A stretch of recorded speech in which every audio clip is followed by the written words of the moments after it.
There's something about reading a big book in physical format because like you see how big it is and you really get the visual on your how progress. far you're coming along. Yeah. And you get carpal tunnel. It's a lot of fun.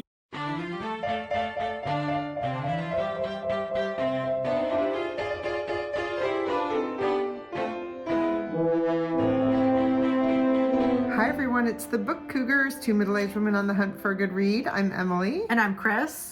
And we are here to talk about big books. Big books. Because, every year Sue Jackson, for 13 summers, has been doing her Big Book Summer Reading Challenge. This year it's co-hosted by Melinda of A Web of Stories.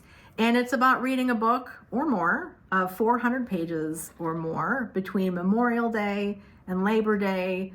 In the States, that's like, the end of May. And this year Labor Day is September 1st. Yes. So, books of 400 pages or more. We're a little bit late to the party this year to putting up our Big Book Summer video, but here we are nonetheless. And we've both read one already, Yes. So we may be late to the video party, but we aren't late to the reading party. Right, yeah. Do you want to start with your first big book Sure. that you read? I will. I don't have it with me because it was a library book, and I listened to the audio as well. And it was The Emperor of Gladness by Ocean Vuong. I really enjoyed this book. It's my first novel of his that I've read, and I found the novel more accessible than I find some of his poetry. I didn't try to read his other novel, and it is semi-autobiographical about a young man living in East Gladness, Connecticut.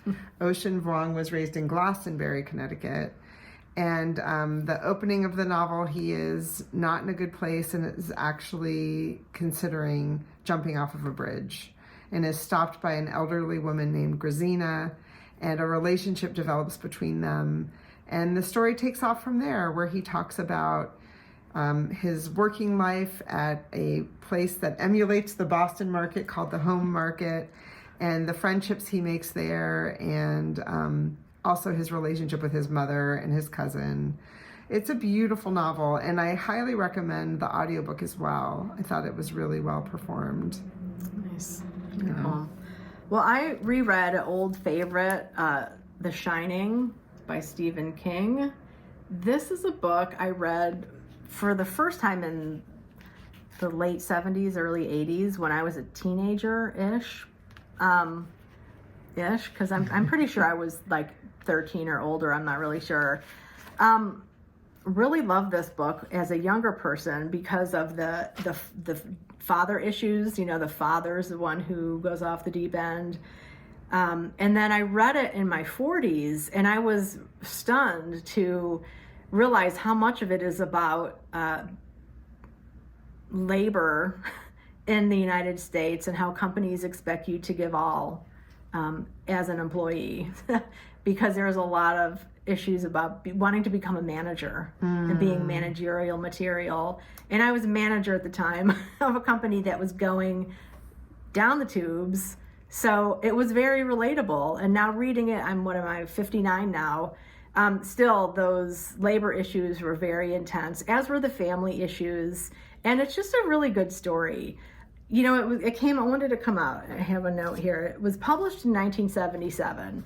And some reviews that I looked at this time around mentioned some of the racism, especially the internalized racism of one of the characters might be a little hard for some people to deal with. I'll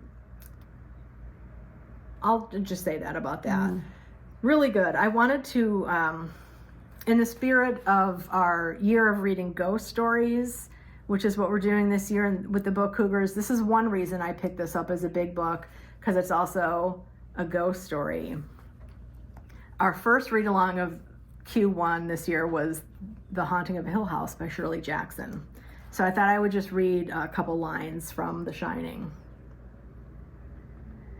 The name of the hotel in The Shining is called the Overlook too, if you're not familiar.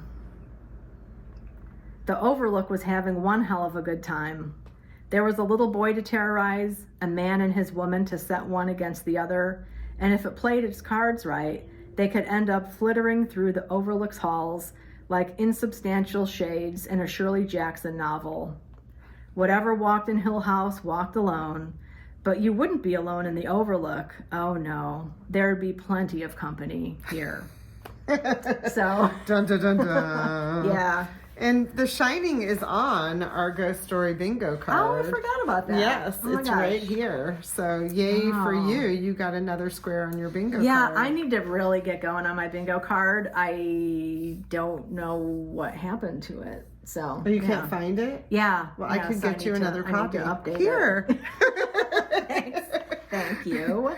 Oh, and I'm going to go down, this is not book related, but Stephen did not like the 1980 film adaptation starring Jack Nicholson for a variety of reasons, but I'm going to rewatch that. I already checked it out of the library. And King wrote the screenplay for that, but didn't like the way the director directed Jack Nicholson and some of the character choices that were made, especially for the wife.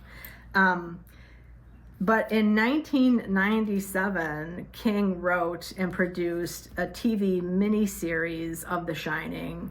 It's like 4 hours long, and that, I believe, is streaming somewhere. I don't remember where, on Apple, maybe. You have to rent it, buy it at this point, but I figured I'm going to do that too. Right on. Yeah, so, yeah, Shining Summer. Well, I'm going to read, where is it on here? Rebecca by Daphne du Maurier. That's my next big book read. I found this beautiful copy in the spring in a little free library, and this has always been on my list. Simon from The Readers, which is a podcast that does not exist anymore, this was one of his favorite books of all time. So when I listened to him way back in the day, I had kind of marked this as an I want to read. And when he saw me post a picture of this on social media, he said, oh, that's such one of my favorite copies, editions, I should say, of the book.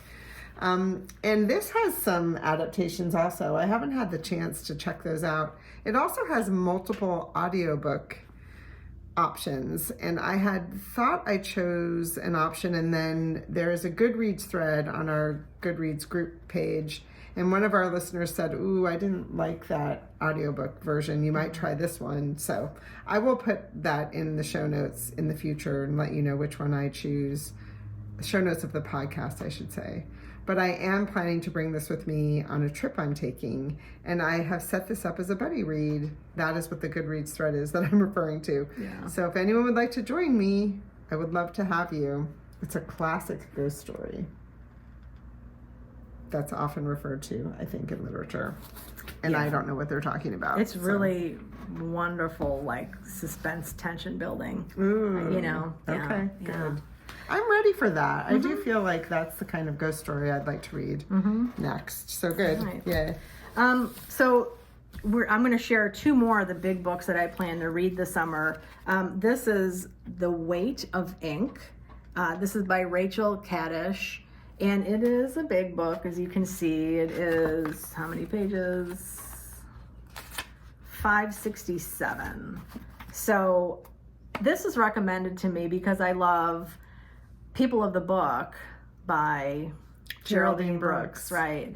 And so people said, oh, if you love that, you'll really love this one as well. And you can see it, National Jewish Book Awards winner. And I saw this book, I think it was just days or maybe weeks after somebody recommended it to me. I was at the Yiddish Book Center up in Amherst, Massachusetts, and it was in their bookstore. So that's where I purchased it. And I am currently reading a George Eliot novel that is not a big book, but this will be the next one I start, I think. Right on. Yeah. I'm going to read one that I started and never finished, and I think I started it last year for Big Book Summer. You can see my little bookmark. And this is called Chasing Beauty, The Life of Isabel Stewart Gardner, a biography of this woman who was very interested in art and opened a beautiful, well, she had it as her home in Boston, and it became a beautiful museum that is right next door to where Chris went to grad school. Simmons, So yeah, we've been in the vicinity and never had a chance to go. So hoping to read this probably, I'm going to say July, August, and schedule a biblio-adventure with my dear friend here to check it out. 100% that's going to happen this year. Yeah.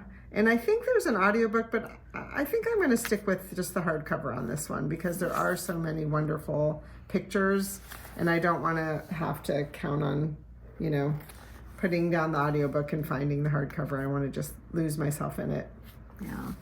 I have to say there's something about reading a big book in physical format because like you see how big it is and you really get the visual on Your how far progress. you're coming along. Yeah. And you get carpal tunnel. It's a lot of fun. Yes, it is. No, this one's actually a nice paperback. Yeah. And actually this is one of those, how some books are light and some books aren't? This one's pretty light. That's pretty interesting too because it has some color plates in it which add to weight usually. Nice. Yeah. Well, the third book that I have down as happening this summer is the new Library of America collected writings of Margaret Fuller. And she is a 19th century intellectual, feminist, transcendentalist, translator, just a kick-ass woman. She was a superstar, basically. Like when she went to Europe, people of stature there were like, oh my God, I can't wait to meet Margaret Fuller. So this is the first collection of her works, and it has her Summer on the Lakes in 1843, as you can see there, and then Women in the 19th Century. And those are probably her two most well-known works.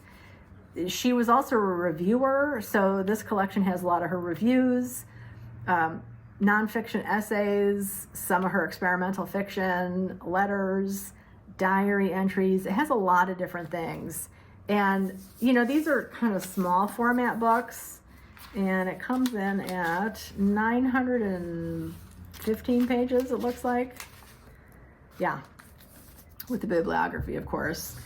One of the editors is Megan Marshall, who we had on the podcast, and we can put a link below to that podcast episode where we talked with her mainly about her new memoir called Afterlives, but we also asked her about this collection and got some advice on how to read it because I have a reading group set up for this. We're going to start at June 20th, and we're wrapping it up September 22nd. And we're going to organize on Instagram, but the main conversation is going to be on Zoom conversations. So if you're interested, leave a comment right away. I think there are about maybe 10 people right now at this point. And I want to keep it as a small group, and I really want the focus to be on her texts as opposed to reading a lot of peripheral stuff about her necessarily, because I think it's really important to zero in on what a writer is saying sometimes when you're studying that writer.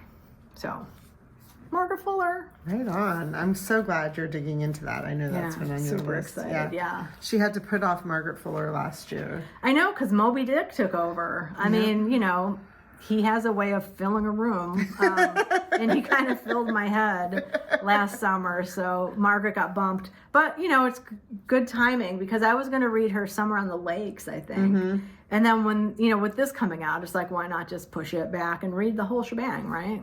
And then we're going to go up to Maine, right? Isn't that where she had some life, up in Maine? All right, I'm getting her confused. Sarah Orne Jewett. I can't keep Sarah up with her. Orne Jewett. Yeah, she was a 19th century No, we're gonna writer. We're gonna go to Long Island. That's right. Oh yeah, Fire Island and Long Island. Yeah. She died in a shipwreck in 1850 when she was only 40 years old, and it was just off Fire Island. There was a massive shipwreck there, and she perished along with her partner and their child, unfortunately. So there's no longer a monument there for her because I think, the sea took it. There are monuments for her around, but not there. But we're going to go to Fire Island.